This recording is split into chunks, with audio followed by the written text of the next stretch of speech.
And so John chapter 3 and verse 4, the question is asked.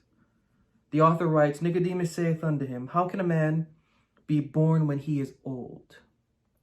Can he enter the second time into his mother's womb and be born? And so what we don't understand is that from the first chapter into the second chapter, now into this third chapter, the philosophy of this man is being preached, but vaguely. It's being given, but as a parable. And so by the time we reach John chapter 3 and verse 4, there is a chief high priest, someone who is graduated with a master's in divinity, PhD and whatnot. And he's having a little bit of a hard time understanding why this individual is speaking about a birth from oldness. How this individual is framing this term oldness is confusing.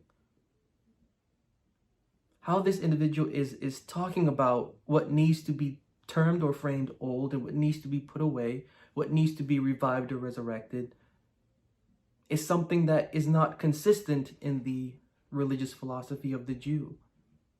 Because the religious philosophy of the Jew believes that, quote unquote, oldness is the way to know and to approach the living God. So is this, again, oldness? Is it literal oldness? If this birth is not literal, and it is not, is this oldness literal? What are we to make of this? The idea of this oldness actually ties into what we have been discussing about the illustration of the living God's chief apostle crucified, which illustration points to the fact of a passing away of something, whatever that physical body represents. That is the oldness that is represented as passing away. So when we see that body crucified, what the first apostles taught is that we should not see that body as a physical human male body. This body figuratively illustrates something old or some old thing that is to be crucified and that is to pass away, relating to us.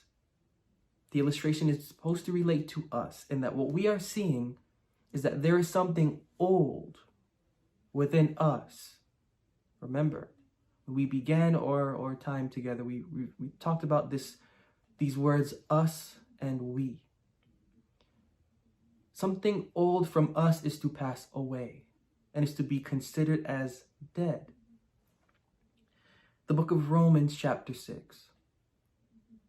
The book of Romans chapter 6 and verse 5 and 6. This is the controversy. Romans chapter 6 and verse 5 and 6. For if we have been planted together in the likeness of his death, we shall be also in the likeness of his resurrection. Knowing this, that what? That our what? Knowing this, that our old man is crucified with him. That and this is key, that the body of sin might be destroyed, that henceforth we should not serve sin. So if we're going to look at this individual's human body crucified, it is to be looked at as a body of sin. It is a body of sin. This body, the body of the man, is to represent an item connoting the definition of sin. And so when we talk about this death, when we talk about this reviving, when we talk about this sin, we are talking about the passing away of an old man. Whether you are male or female, an old man is to pass away from you. And in right context, the right language, this old man is not a literal old man. This old man is an old mind. We've discussed this or come across this in previous meetings together. Paul's giving us in very vague or parable-like language the doctrine of the philosophy at the heart of the Bible.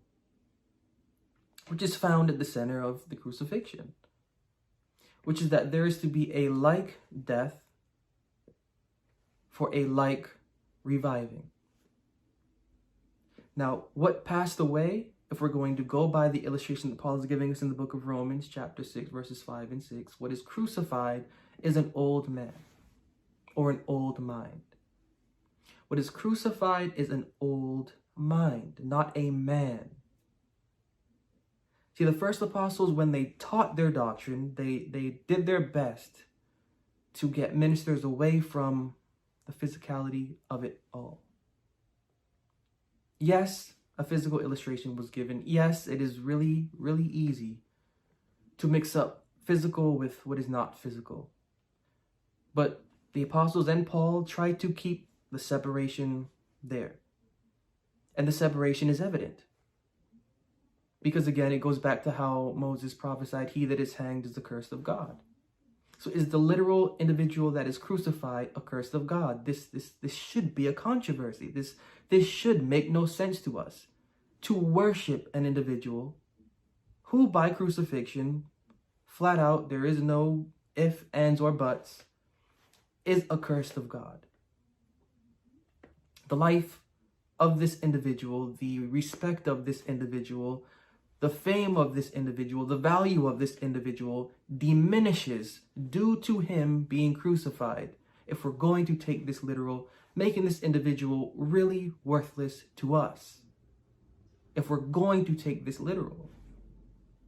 But the first apostles did not take this in that manner. They took it a step further.